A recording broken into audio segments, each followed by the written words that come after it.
Hello, everybody. I'm Walter Isaacson, and welcome to our second edition of the New Orleans Book Festival, produced by the incomparable Cheryl Landrew, Allison Horchberg, and Lindsay Billups. This one has two of my favorite people in it, Sarah Broom and the great WWL anchor, Sheba Turk. Sheba Turk is somebody born and raised in New Orleans. She's had a wonderful career. She went up to college in New York, but like a lot of people, you go through a lot in life, things happen, and you decide it's time to come home. And we're so lucky in New Orleans that she has come home. She got a scholarship from Soledad O'Brien's Powerful Foundation, was able to graduate from the University of New Orleans, joined WWL, and I think was promoted 4 times within about 4 weeks. You now know her as the morning anchor. She also does has her own entertainment show called The 504. And she's done a book and a blog called Off Air. She's somebody of great spirit, somebody who's a real asset to our community, and the perfect person to be interviewing our guest today, the person who has written the most powerful, the most poignant, and the most beautifully literary of all of the memoirs to come out of Hurricane Katrina. And that, of course, is Sarah Broom with The Yellow House. I was blown away when I first read The Yellow House. It's not just a book about a yellow house that once existed in the East, in New Orleans East. It's about a family for whom that house meant a lot. It's about somebody going back and dredging up memories of the things that they're able to do. It's a book almost about reporting and about memory and about family. It's so beautiful that many people have made it part of their book clubs. I know Drew Faust, the president of Harvard, has made it part of the book club up there. It is what the incoming freshmen at Tulane University are going to be reading as their incoming book. She had many great experiences in her life that led her away from New Orleans and then, of course, back to New Orleans. She's coming to us from New York now, but she's hoping to get back to her home. I think it's in Marigny, but I'm not sure. Maybe it's in Bywater that she's fixing up. Among the many things in her life, which I hope Sheba will touch upon, is that my friend and the author speaking at the New Orleans Book Festival next March when we kick it off again, named Samantha Power, the former UN ambassador, once gave Sarah a piece of advice. That was a one-word piece of advice, and that was Burundi. And I think it exemplifies her adventurous spirit that she was able to take that advice. It's also part of the adventurous spirit of New Orleans that she's going to be coming home and making this her permanent home. And so it's my great pleasure to turn the stage over and to introduce for this session of the New Orleans Book Festival, Sheba Turk and Sarah Broom. Walter, thank you so much for those beautiful introductions. You really said it so amazingly, which is why we had you here. Thank you so much, Sarah. We appreciate you so much for joining us. Of course, we all wish we were doing this in person, but of course, because of this pandemic, everything is different. Everything is different, but it's incredible to see you. I had at least 5 family members call me today and say, Sheba was saying something about you at 5 on the news. You know, I love your family. Crush on you, really. I love your family. And, you know, the great thing is I got to come to your book signing and meet them. So now these characters in the book have come to life for me. And I think that's what's going to be so special about this session. Everyone was looking forward to meeting you in person because literally the world, I think, has fallen in love with this book. It is now a New York Times bestseller. You won the National Book Award for Nonfiction. You're getting all these beautiful accolades, and it's because this is such an amazing book. So I want to get at as many questions as possible because this was the inaugural selection for the New Orleans Book Festival Book Club. So thank you to everyone who's in a book club and who's joining us. Please send in your questions. I'm going to work my hardest to get those in. And Sarah, just the response from this, I'm sure, has been overwhelming. When you wrote this book about your beautiful mother, about your home, did you think it would resonate with so many people? No. You know, I felt a little crazy, a little like I was losing it by the end. And as someone who wrote a book, I know you understand this, Sheba. Yeah. You know, I got to the point where I just felt like, what the heck am I trying to do? It makes no sense, right? And am I a mad woman to try to string this all together? So I was really surprised, I think. But I wasn't, on some deep level, I'm not surprised, because on the subject of home, on the subject of place, on the subject of soil and where we belong, I feel like there is no human on planet Earth who doesn't get that. You know, I mean, who of us has not had a relationship to a place or to a house? So, but it's still surprising. I don't take any of it for granted. Sure. I definitely can relate to the madness feeling, but this came out so perfectly. One of my favorite things in the book is that you mentioned that you started taking notes for this book. I believe it was like right around your college years. Yeah. What did you think then this book would be? Because years later, here it is. Is this what you thought you were creating then? No, not at all. So at first I thought, you know, I was always obsessed about this yellow house, and to the point where it became a running joke. People would say to me, you know, you acting like this a historic monument. I mean, no one knows about this place, but in my mind, it was in fact a historic monument, right? And so at first I was just writing about my attraction to the place, about the sort of architecture of the house and the rooms of the house. And then, you know, in 2005, the book completely exploded in a way and became something different, because then I thought, okay, how do I talk about this house in light of what has now happened to the house? And then, of course, how do I talk about this house when the house is gone? How do you resurrect the house with words? Suddenly I felt so small, like as a writer, you know, it was really an uphill climb to try to think about bringing back a place that no longer existed on the page. So that was the mission, you know? Yeah, and you certainly did that. That was the cool thing. You told the story of New Orleans East, a place where there are so many stories, but not many of them documented and told for other people to read. That's true. And you know, and not only that, where, you know, the stories we hear about New Orleans East are these sort of constantly tragic, you know, devastating feeling stories where it's about crime and about how it's the wild, wild East, and how, you know, it's the land of no return. And so to make a story that has so much detail, that I say, come see, come meet some people, but to the reader, you still do the labor, you still do the work. I'm not gonna carry you by the hand, right? So that was such a great experiment for me to discover, you know, the history of this house. And if the walls could literally speak, what would they say? And they told this beautiful story. That's the other cool thing about the book. It is the story of a neighborhood, of the house, of the city, of Katrina, of your life, and of your mother, who I think we're all in love with now, Miss Ivory May. You know, when I first met you, my first question was, what did your mom have to say about this book? What did she say? I think she still has things to say about this.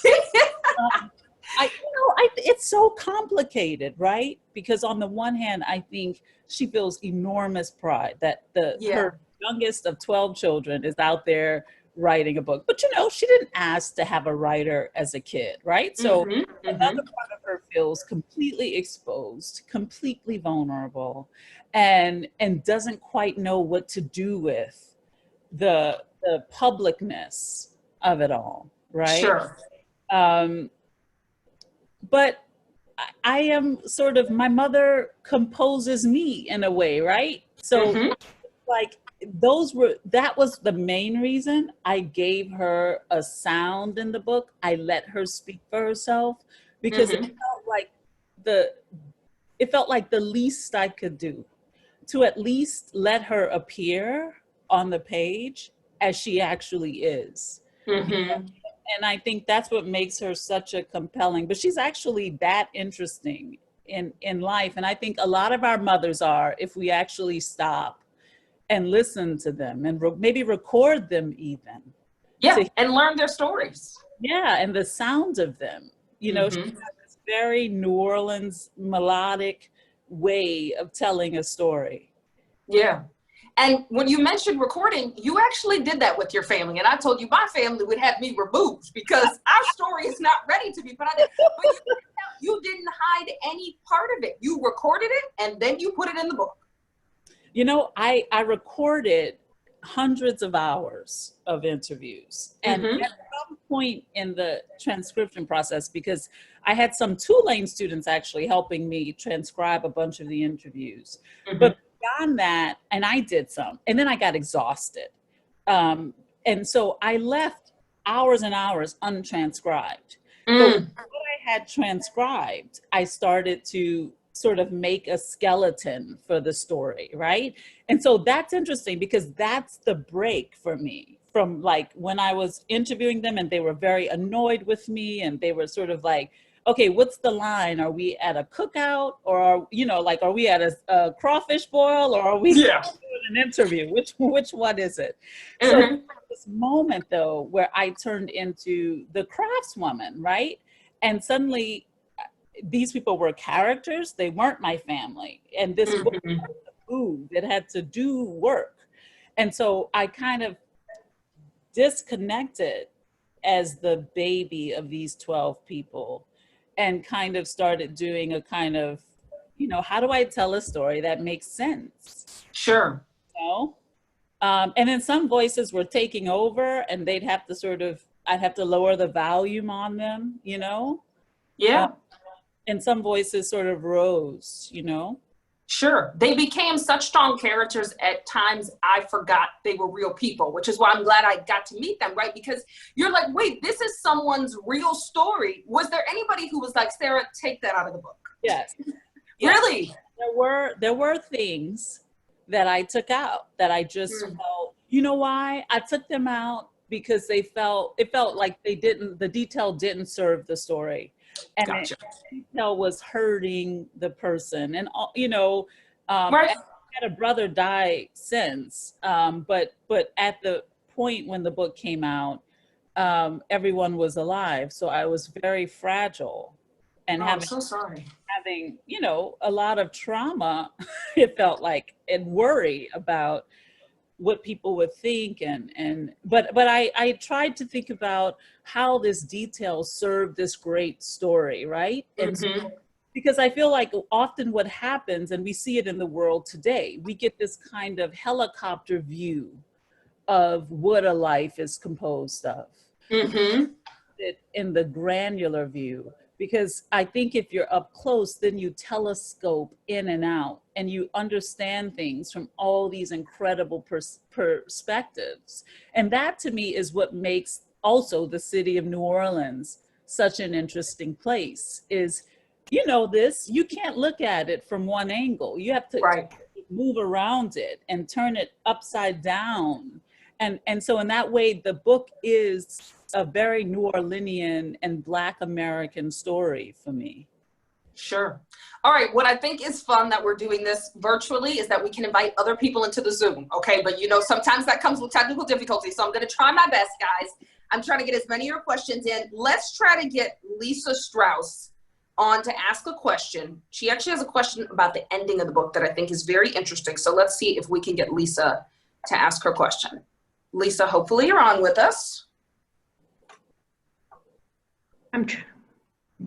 Hi, Lisa? can you hear me? Yeah, we can hear you. Hi. Hi, thank you so much for doing this. I just read your book during the quarantine and I think I just finished like 2 weeks ago, and this is incredible that I'm able to actually ask you this.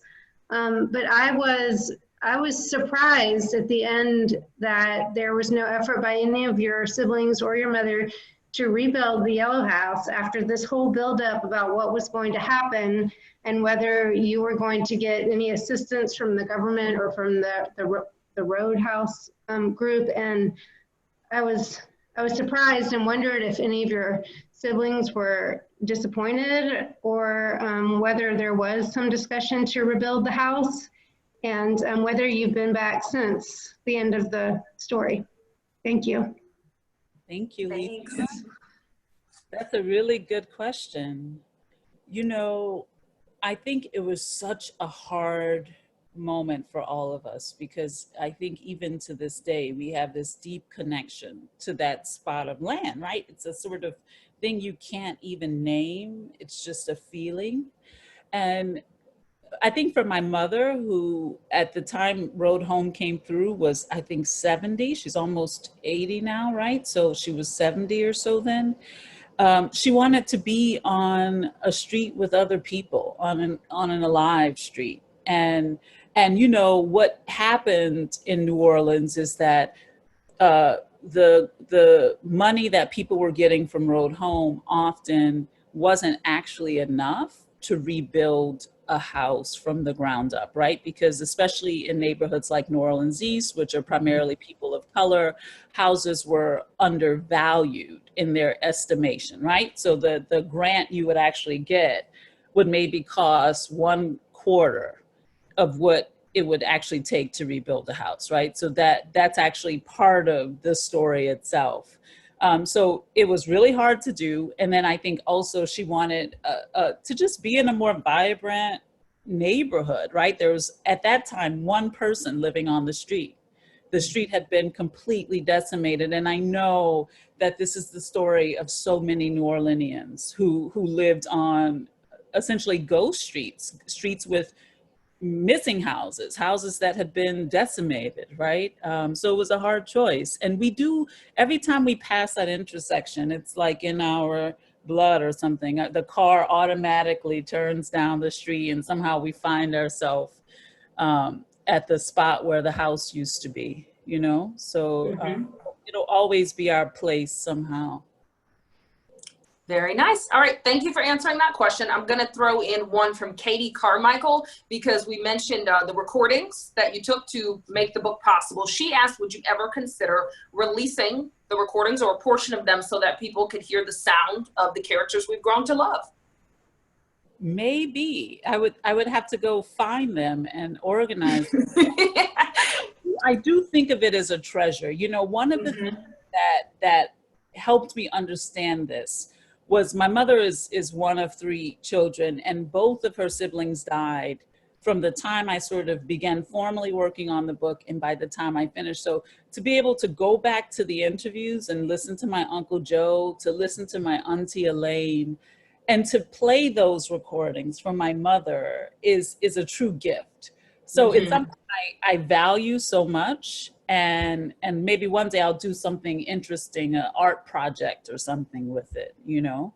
Very, very nice. All right, we're gonna get to another question from someone logged on in a second, but I want you to talk more kind of about your life experience before this book came along, because in the book, you kind of give us some hints to it, and it's cool. You were Nigerian speechwriter for a little bit. You've been to Burundi, as Walter brought up. I mean, there's so many parts of your life that I was like, wait, this woman has the coolest life ever. There was O Magazine in there. I was like, hold on. You know, when I met you, I told you, I want to be you. You're so sweet. Well, I'm trying to be you, girl. So no, let's trade. Let's trade. Can we switch these Zoom boxes? You know, it's funny because I wasn't always a full-time writer, though I always wrote. And I thought of my life as being, I was always obsessed with people, right? So even as an undergraduate, I was studying journalism, but I was also studying anthropology. I always had this sort of insatiable desire for what Martha Gellhorn, the journalist, called new sky, you know, to stretch my boundaries and show up in a new place and explore that place, right? And so I was never afraid before I left. Often I was afraid after I left. So that's interesting. That's what makes me a journey woman in a way. Yeah, right? You're always trying something new. I just take the leap, and then after I go, what the hell did I do? Right? Well, what's the latest leap you've taken? Well, you know, it's interesting. I find the sitting still, the lack of motion, as a sort of interesting geography. And so I'm trying, in the same way I would explore Cambodia, right? To explore this absence of movement, this absence of motion. We all are experiencing it, right, during this time in some way, shape, or form, where we're stymied, right? Sure. And I think of it as a geography, you know? So that's interesting to explore, because my tendency is, well, I should just go to X place, but there is all of us. There's no different, we're all sort of in this together right now. Yeah, There's that's no very interesting. way, right? Sure. So look at it almost as an adventure. As an adventure, yeah. Yeah, we're going to get through it. All right, I'm going to bring in someone else who I hope is on, Monique Delacour, and I hope I'm not messing up your name, to bring in your question, because it's actually a question I had as well. Monique, are you with us? Yes, hi, I am. Can you hear me? Yes, thanks so much. Please ask your question to Sarah. I wrote the question quite a while ago, so I can't remember exactly what I wrote. Okay, that's all right. I'm very curious to find out if your role as the youngest child of 12 has completely changed now that you are a well-known author and you have received much acclaim. Monique, first of all, great name. I love that name. Thank you. It has so much significance to me. And no, my role hasn't changed. And that's the best thing about family, as far as I'm concerned. They don't care that about anything that has changed for me, except for my behavior and actions toward them. So that's basically their main concern. And it's been that way for a really long time. I remember feeling a lot of pride. You know, when I was a little kid in New Orleans, I dreamt of going to UC Berkeley. I don't know where I got the fantasy from, but it was really important to me to go, and I wanted to be a protester and do all these cool things. And I had memorized all the landscapes of Berkeley.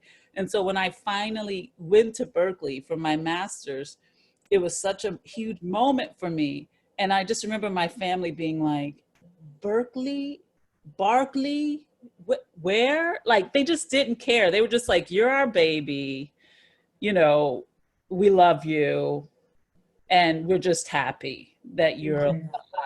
And to me, that is the essence of a strong family, right? Is that I get to sort of be this boiled down essence of myself, and all the sort of accolades are important and useful somehow, in that I maybe get to write more books. But ultimately, I just want them to know that I belong to them, you know, and be able to come home and fit in. That's really cool. I'm glad she asked that question. I think that is one of the things you end up loving about the book, that sense of family, of getting a sense of your family. So I'm going to ask, how's everybody doing?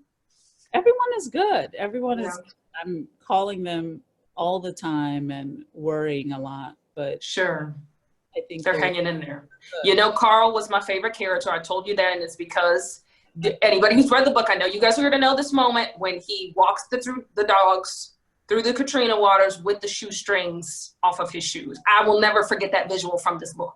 That's a very Carl thing. He's such a dog guy. You know, he's like an animal lover. He's very concerned when he's around, you know, and, you know, he comes around and looks at how you're treating your dog. And he's one of my favorite humans, you know.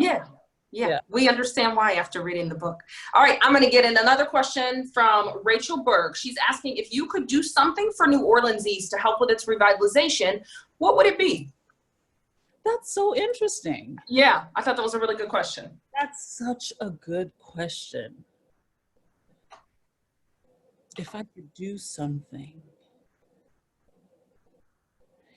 I think it would have to do with jobs somehow. It would have to do with, you know, one of the strongest memories I have of growing up in the East is the distance between where we lived and where we had to go to make a living. And the kind of, the tension of that, right? All the buses we had to take, all, you know, how hot it would be when you were walking to the bus stop, how, you know, there was some subconscious way that you understood that by not being able to get a job in the neighborhood that where you lived, that was sort of off about that, right? It just didn't feel right. And so I think for me, the answer, and it's an incredible question that I want to think about for a really long time. I don't think it's one you can come up with like a split second. Sure. But I think it has something to do with how do you make a sustainable place where people go to work in the place where they live and they feel pride about it. And, you know, and you don't have to do this sort of travel that feels so kind of laborious. So by the time you get to work, you're already tired. Right.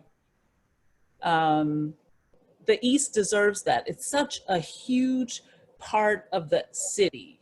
It's massive. It's massive. And so this sort of way that it's so disorganized and spread out and, you know, without industry and without a kind of central place or core, I think is kind of crucial to that question.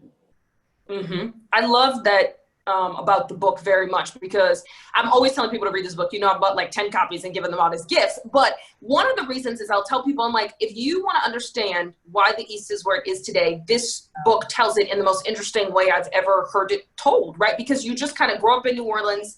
If you're around my age, 30 something, you just have thought of it as what it is for forever, right? It's just like, oh, that's just how it is. Well, no, that's not just how it is. There are reasons it is the way it is economically and everything else. Well, and I think that those reasonings are instructive right now for everything. For how to reverse it and make it better.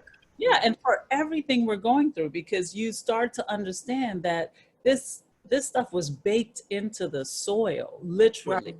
Right. That nothing just popped up out of the blue and became so.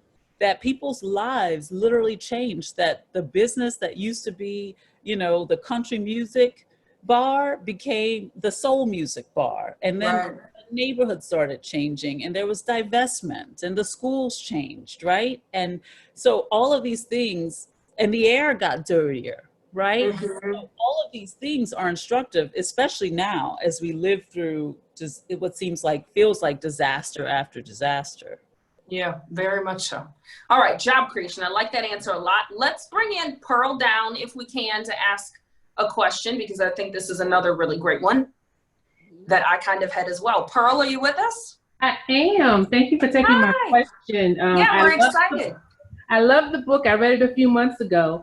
And one of the questions that I had was, in doing all the research that you did, which family member did you just learn the most about, or something that was just really unique or something unexpected? And how did that change your perspective about them? Or did it change your perspective about them? Pearl, I love your name, but then also that is such an amazing question, because, you know, the whole process of doing the reporting reminded me how little we actually know of the people who are closest to us, right? And I think for all of my siblings, I just didn't know very much. I had so many fantasies of them. I had so many narratives of who they were. And I actually think the really hard part was me getting out of the way and letting them actually be different than I had experienced them thus far or even imagined them. And so everybody was a massive surprise, because just looking closely at them, and part of the work of traveling around the country and seeing them in their element, in their homes and the places they made, and seeing who they had become and trying to experience them as like a foreigner might, right? It really stretched me. I feel like I'm actually a better observer because of the experience. That makes a lot of sense. Was there like one moment where you were just like, this is crazy? Like, I didn't see this coming at all, even if it was funny or serious or... I think there were lots of moments like that, but the one moment that just completely also changed the book. Okay. When I was talking to my big sister, Deborah, who lives in Georgia. And she was like, I was like, so tell me everything about the yellow house, which is like the worst question imaginable, right? Yeah. Child, first of all, I don't know anything about a yellow house. The house I knew was green.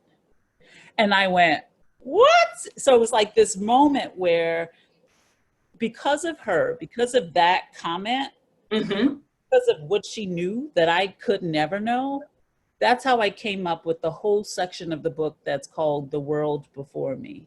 And that's also part of the reason that I don't appear in the book for 100 pages, because I thought that by taking the time to build the world, everything else could make a lot more sense, you know? Yeah. Yeah, so it's like that was one of those jolting where you just realize this woman, my sister, who is in the same family, lived a totally different reality. Yeah.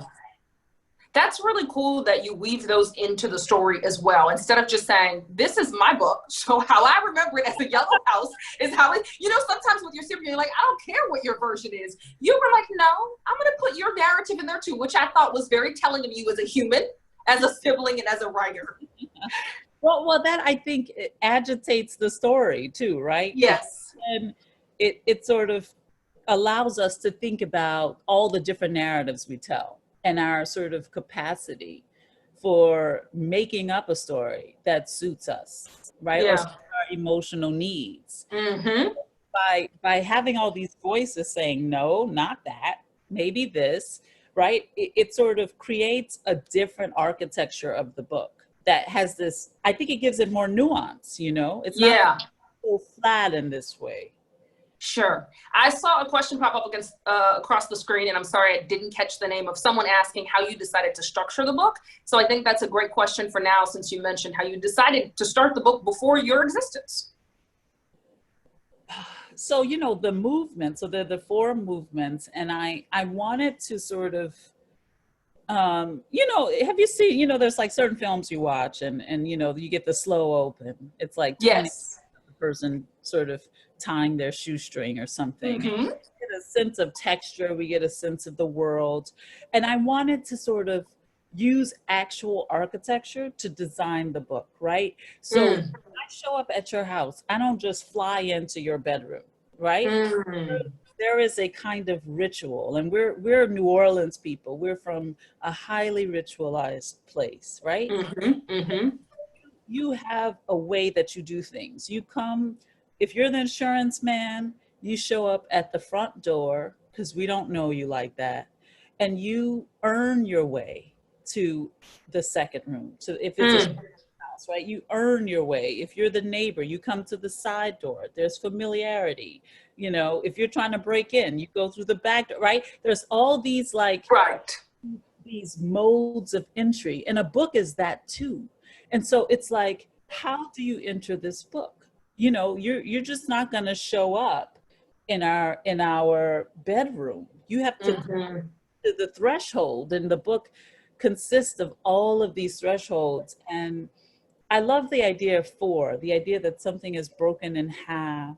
And, you know, with Katrina, which is the water section, it's this kind of complete washing over, a breaking of all the structural norms, all the sort of disappearance of signposts and all the ways you could identify a place. And it just, the book starts to feel completely different. And it's a more mourning, I think it feels elegiac and like mourning and like, you know, me trying to sort of sort out, you know, what it all means. So the structure was really about architecture and how you pass through, but I wanted the reader to take time and to know that a house is not just the thing you see. It's all these generations, you know, all these stories. It's in the book is, I think of it as an autobiography of a house. Sure. That's really, really cool that you call it the architecture of a book. See, you speak like you write. That's why I love hearing you talk. That's so beautiful. That's the beautiful answer. Is there anything, now that everyone's obsessed with this book and we're all telling you we love it and it's won all these awards, that you look back and still like don't feel like I love that part of it, or I would change something. Oh, of the whole book published? Even if it was one sentence, is there something in it that you go back and you're like, oof, I don't know.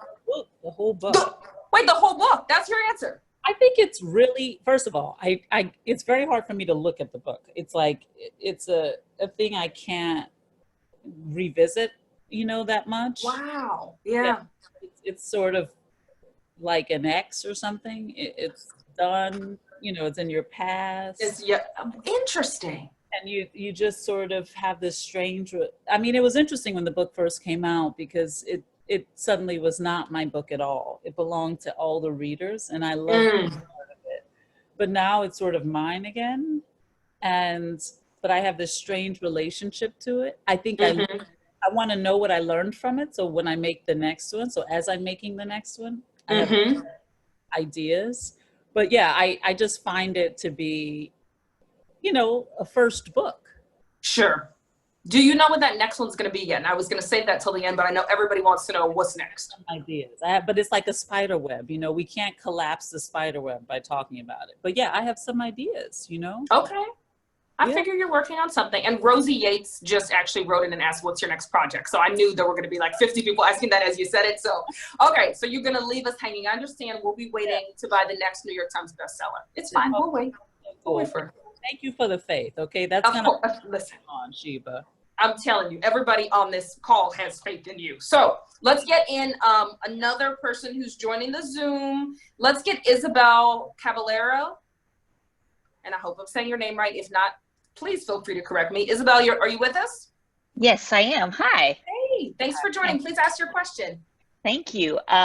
Sarah and Sheba. Sarah, I read your book also at the beginning of the quarantine. Absolutely loved it. And will also be, I know it's for the freshman reading project in the fall, and I'll have the opportunity to discuss that with some of the first year students in the fall, and I'm very excited. But I wanted you to talk a little bit about the idea of diaspora in this book. I work on Cuban exile and Cuban American literature, and the way you talked about exile, displacement, and as much as the Yellow House is about place and belonging, I feel like it's also about the impossibility of return. And all those ideas I'm really interested in, I found throughout your book, and I just wanted you to talk a little bit about that, please. So thank you so much for that. You're talking about something, Isabel, which matters so much to me as a thinking person, because the idea of forced displacement, the idea of migration is really underlying this book. I wanted to sort of think about what it means when the things when you're forced away from the things the vulnerability in that, the fear in that, the economic uncertainty of that, the strange relationship that develops between the place you've left, right, and where you are now, this kind of homesickness that can develop, the longing for place, the sometimes inability to put that into words, the texture of that feeling of awayness matters so much to me. And that for me, Isabel, was part of Sheba going back to the idea of Burundi, to go to one of the least known places on planet Earth, which is right next to Rwanda, one of the most known places globally, and to become someone stripped down, to, be lost in language, to be in a foreign language, to not be able to explain myself or use my old stories because the sentence construction was too complicated, and I couldn't figure out the word. And, to be thinking about all sorts of ways in which we find ourselves at a distance from where we feel most at home, right? and how home morphs and changes in those interstices, in that absence of place. And so that obviously matters so much now, because we're all in some way, shape, or form separated from each other and trying to find entrances, trying to find connective tissue. And that is also disaster, right? That's also trauma. And so it's just something I think that imbues my work. It's something I'm constantly thinking about, and something I feel as somebody who is a New Orleanian, but then also has all this sort of conflicted feeling about what that actually means. Did I answer the question, Sheba? I think I did. I think you totally answered the question. And we have so many questions coming, and you should know how much love you're getting. That's why I don't want anyone to think I'm being rude. I'm monitoring the computer screen for questions. So I'm going to get in a couple of these quick ones before we bring in somebody else on. You said you don't want to look at the book anymore. Somebody wants to know, what about the movie version? Which I am all for. Are we going to get a movie? Well, I don't know anything about the movie version. People have talked about the movie version. Okay. Listen, the thing I understand is that the book is not the film. It can never be the film. Okay. So I don't know. The film version is something out of my control, right? But I think I would have a great sense of disconnection from it, because I know that a film is trying to do something, you know, do something else. Yeah, it's true. I am always disappointed by the movie version of a film, especially when the book like this is this good, but then I'm always curious enough to watch it. So I would totally watch.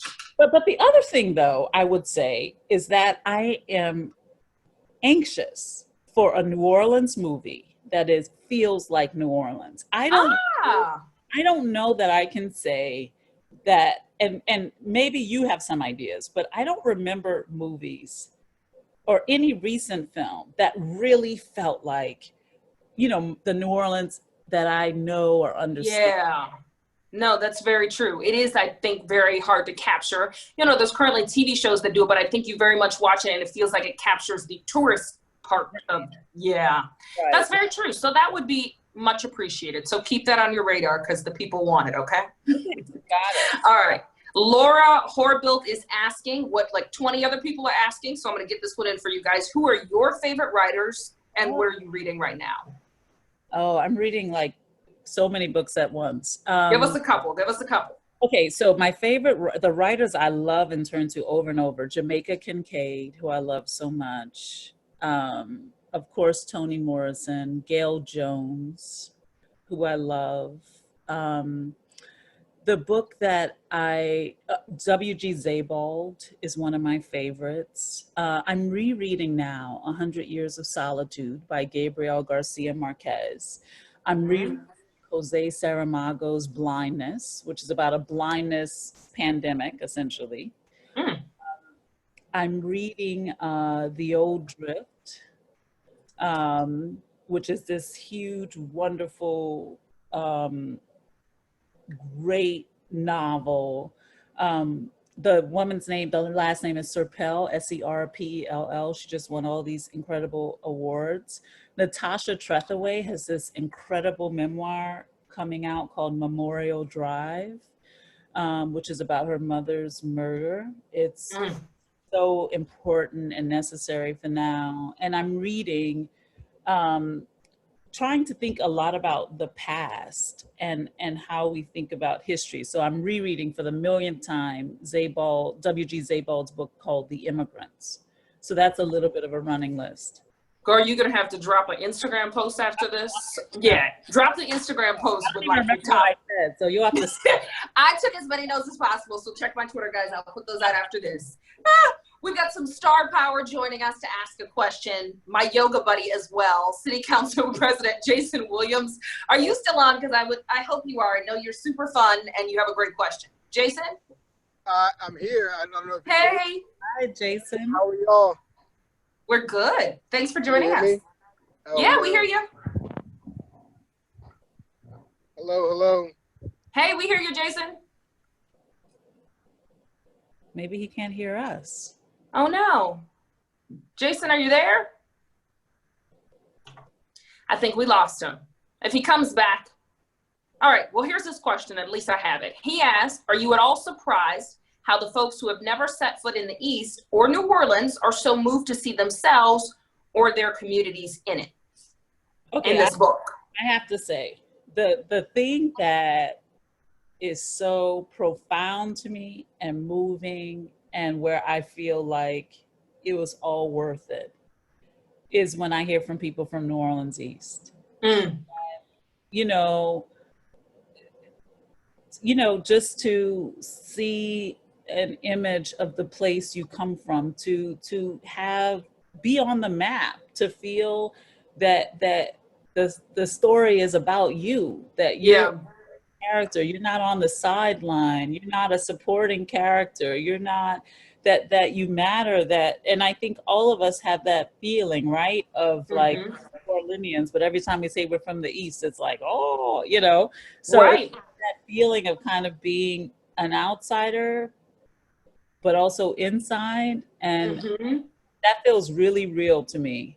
And so those are the moments where and some people from New Orleans East have said, hey, I think you got X, Y, and Z wrong. And I've, thought about that too. But I think, to be perfectly honest, I don't like the fact that I had to write what I consider a very basic story of the East. To me, I want to be telling other things about the East. There are so many things about the East that I'd love to be talking about, but it's just a place that people don't consider. I had to, what I think of as a kind of preliminary story of it, but it just feels very tip of the iceberg for me. Sure. And then more weight on you, because then, as you say, this person comes up and says, well, that's not right. Well, isn't that right? Or is it just because there's this one narrative that you want everything included in it? No, we can't. And that, I think that points to the problem of no stories existing about a particular area of the city. And I think we have to be asking ourselves, why not? And I hope that this book opens the door. I hope now we get so many more stories, right? Sure. From people from New Orleans East who live there and love it. Very much so. All right. I know we've only got about 10 minutes left. We have to talk about home, right? Walter hinted about this as well. Your beautiful home. And I know the first time I interviewed you, you told me how big of a deal home ownership was, and you chose to buy a home here in New Orleans. So tell us more about that. So I miss my little house, which is... I know. Which is beautiful, guys. You can Google it. Someone did an amazing article on it. I don't remember who it was. Therapy. Apartment there with beautiful pictures. You're great at decorating, girl. Tell them about it. I love to be heard. It was such a huge deal for me, and it still remains a huge deal for me to have a house in New Orleans. And you realize, getting the house in New Orleans was so hard. It was really difficult to get. And I had all my ducks in a row. It made me think over and over again about all of the New Orleanians who can't actually get a house, who can't own a house in the city. Yeah. It's really, really difficult, even if you put stuff together. So true.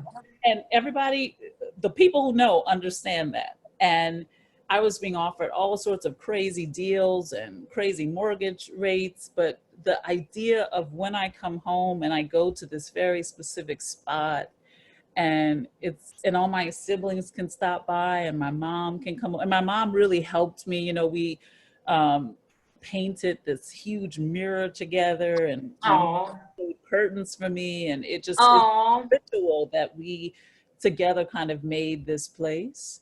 So it has huge significance for me, and gives me this sort of connection that I've always yearned for and wanted, Is it in the Marigny? I think Walter was saying earlier, it's the Marigny, right?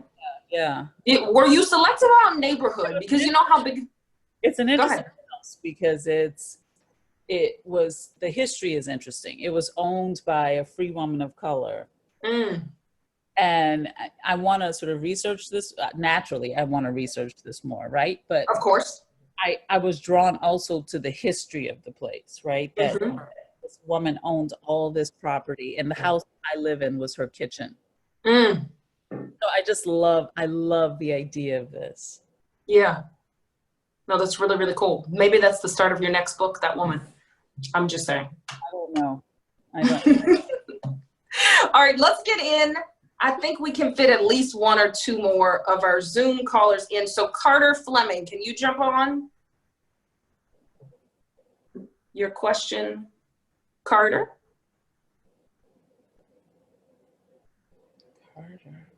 Carter? Oh no, I think I'm hearing Sarah. All right. Okay, then I can ask it. All right, let me ask it to you. Carter says, I was intrigued at the way the house goes back and forth about how the house defined you growing up. So at one point you realized that your house was not comfortable for other people and held you from forming true friendships. Your mother says at the end of movement 2 that the children become the house instead of the house becoming them. And then later on you say, I was now the house.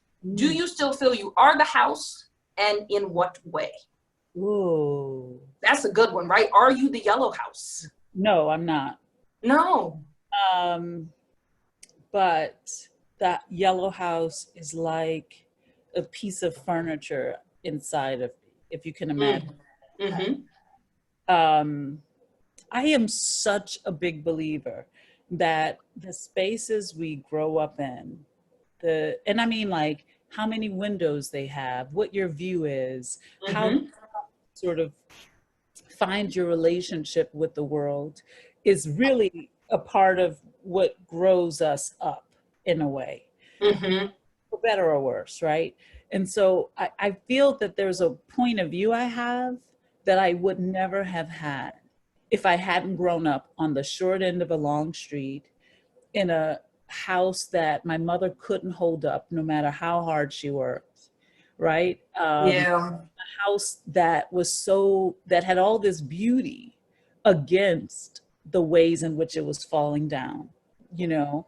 And that sort of, those tentacles, those complications are the thing that I think make me the writer I am. And so I embrace them, and that for me is the yellow house, you know, but the shame that came with, and I think what I came to know was that because so many of these things are systemic, that they were rigged, that they were set up this way, right? Not everyone who buys a house ends up with a great investment. A lot of people are learning that now. You know, it's tricky, right? And so, I've released a lot of the feeling of the shame about the state of the house or our neighborhood, or, you know, why there was a junkyard across the street, or things that I had nothing to do with, no responsibility for, that had to do with zoning and public policy and city planning and things that were beyond 8 or 9 year olds' purview. Right? Yeah.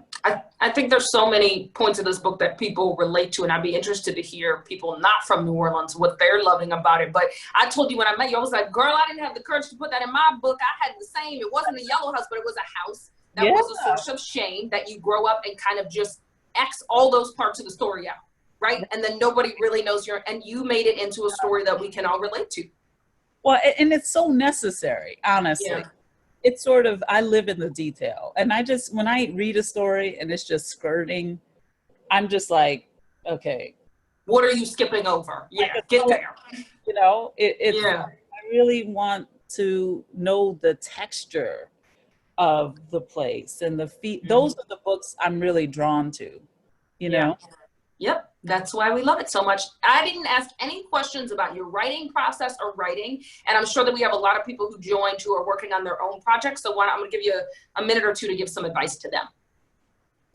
You know, my advice, which I myself have to follow more, is it's 2 sentences, which I always generally write on the wall when I'm working. Okay. Show up and stay. Show up and stay. Because the stay part is crucial, because, you know, it gets really tough to sit in the chair. And that's the moment when you have to keep sitting in the chair. The tough moment is the breakthrough moment. But then another rule that I always follow is when the voices become very loud, when the naysaying, oh, this is stupid, this isn't working, this is the worst thing you've ever written voices happen. I stop for the day. I stop for the day. And I start again, because I find that the confidence is so important. You need to have a feeling that you are yourself when you're writing. That's the gift the writer gives us, is this full confidence, this glimpse of some deep self, right? And that's point of view. And so whenever the voices start clamoring, and I just say, let's shut it off for the day. So even if only one sentence has been written. So That's good advice. My constitution, Beautiful. I'm writing it down because you're my idol. Okay, I think this is going to be a sweet surprise for you. Dr. Michael White is on the Zoom call. I hope he's still there. I know. Oh, Dr. that's White? so sweet. Yes, hello. Can you hear me? Oh, Dr. White. Yes. So great to hear your voice. It's great to hear your voice. How are you doing? How are you doing in this strange time? Well, I'm creating. I'm trying to be creative. I'm writing a lot of music. That's amazing. That is completely amazing. So the story, and this is so meaningful to me, is that Dr. White played with my father. And I had an interview or 2 or 3 with him, and from the interview that I had with Dr. White, I sort of embarked on this great search for my father. It wasn't ultimately fruitful in the way that I had imagined, but it's so special to sort of have this closeness. And also Dr. White was, where were you, in Costa Rica with one of my sisters? Yes, with Deborah in 1975, yes. wow. Incredible, a great artist and just incredible human. And so this is a beautiful surprise. This is beautiful. We're so glad you joined us. Well, I think you have a question as well, right, Dr. White? Yeah, I had 2 questions. One is, how is your mother doing? And Yeah. 2 is about your writing process. You just talked about it a little bit, but if you could elaborate a little more, I would appreciate it. Okay. So my mom is okay. She's hanging in there. I think she's become the puzzle master in the past. Oh, goodness.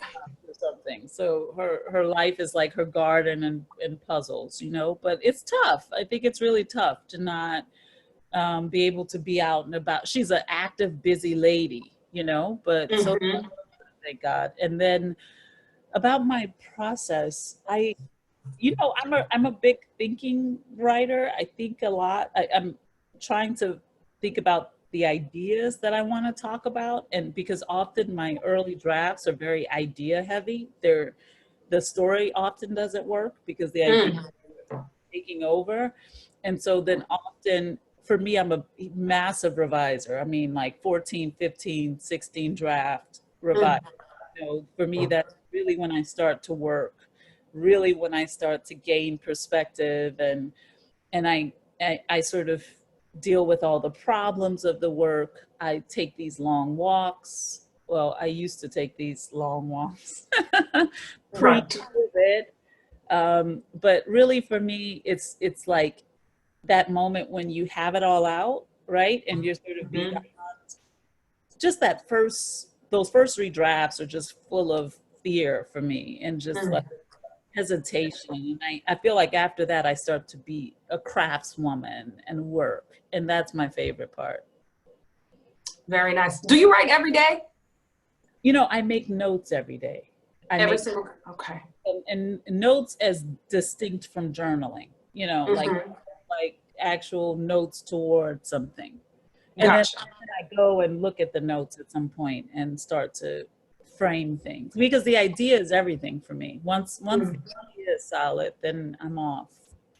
And you're off with it. How long did it take this book from start to finish? 10 years formally writing it. Okay. When I got the book deal, but I started it, when I went to college. So like, oh my God, 15 years. Like, it was worth it all. It was good. It was the first book. You do your first book and then you see, oh, there's life on the other side of this thing. I love that you were like, yeah, it was good. A book that literally the nation's obsessed with. Yeah, it was good. It was good. I needed to write it. Yeah, you did, and we needed it. It was so special that Dr. Michael White joined us. I know he's so special to your story, and as Jason Williams just commented, a national treasure. So what a perfect ending to our hour-long of Q&A. Thanks you so much, Sarah, for joining us. But I adore you. I adore you too. This was so special. Thank you to everyone for submitting your amazing questions. I tried to get to as many as possible. And I want to remind you guys, the New Orleans Book Festival will have another webinar. It's Thursday, June 25th. That one will be at 5 p.m. as well. It's Home and Away, a conversation with authors Walter Isaacson and Michael Lewis. So again, Thursday, June 25th at 5 p.m. And you can check the website for how to register for that one and join in, because I'm sure it will be amazing as well. Sarah, we're getting tons of thank yous in the question and answer session. We appreciate you. Thank you. I appreciate you. Thanks to everyone for listening, and thanks for reading the book. It means the world to me. It means the world to us now too. So thank you. Take care, Sarah. Thank you. Bye. Bye, everyone. Bye.